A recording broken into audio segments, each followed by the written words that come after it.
మనమందరం ప్లానెట్ సూర్యుని చుట్టూ పర్ఫెక్ట్ సర్కిల్స్లో ఆర్బిట్ అవుతున్న క్లాసిక్ ఇమేజ్ చూసాం. కానీ నిజం ఇంకా సర్ప్రైజింగ్గా ఉంది. సూర్యుడు స్టేషనరీగా ఉండడు.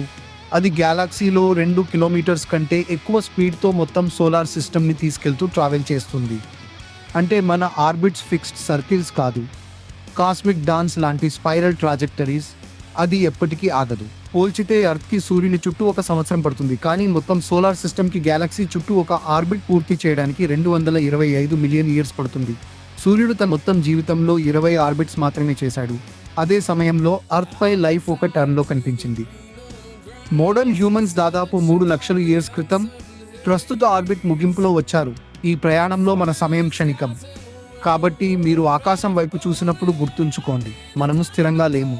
మేము గ్యాలక్సీలో ఎండ్లెస్ జర్నీలో ఉన్న ప్రయాణికులం. మీరు అర్త్పై స్టిల్గా ఉన్నా, మీరు ఊహించగలిగిన దానికంటే వేగంగా కదులుతున్నారు. ఇది చాలా ఇంట్రెస్టింగ్ కదా.